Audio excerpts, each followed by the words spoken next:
મોરબીથી સમાચાર વીસીપરા વિસ્તારમાં સળગેલી હાલતમાં યુવકનો મૃતદેહ મળી આવ્યો છે। વીસીપરાના વિજયનગરમાં બોબી બાલકૃષ્ણ જાટ નામના યુવકનો મૃતદેહ મળ્યો।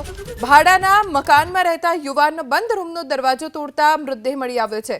મૃતકનો ભાઈ સતત ફોન કરતા સ્વિચ ઓફ આવતો હતો ફોન। પોલીસને જાણ કરી પોલીસની હાજરીમાં રૂમનો દરવાજો તોડતા અંદરથી યુવકનો મૃતદેહ મળી આવ્યો છે। પોલીસે હવે સમગ્ર મામલે તપાસ શરૂ કરી છે। हमारा संवाददाता पार्थ राडिया पासेथी जानकारी मेळवीशुं।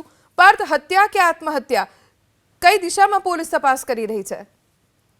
जी, मोरबी विशीपरा विस्तारमांथी रूमनो दरवाजो खोलता ज मृतदेह मળી આવ્યો હતો અને મૃતદેહ સળગેલી હાલતમાં હતો, જેથી પોલીસને જાણ કરવામાં આવી હતી। મોરબી બી ડિવિઝન પોલીસની ટીમ સ્થળ ઉપર દોડી આવી હતી અને બનાવ અંગે તપાસ ચલાવવામાં આવી હતી। હાલ જે મૃતદેહ છે એને ફોરેન્સિક પીએમ માટે મોકલવામાં આવ્યો છે ને પોલીસ દ્વારા અકસ્માત છે કે કોઈ હત્યા કરવામાં આવી છે તે દિશામાં પણ હાલ તપાસ હાથ ધરવામાં આવી છે। તો આ જે મૃતદેહ છે એ બોબી બાલકૃષ્ણ જાટનો હોવાની હાલ જે પ્રાથમિક માહિતી જે છે એ મળી છે ને આ જે બનાવ અંગે સમગ્ર મામલે તેમના જે ભાઈ છે રાજેશ કુમાર તેમને મોરબી બી ડિવિઝન પોલીસમાં જાણ કરી છે અને હાલ મોરબી બી ડિવિઝન પોલીસ આ અંગે તપાસ ચલાવી રહી છે। જી पार्थ, आभार जानकारी आपवा माटे।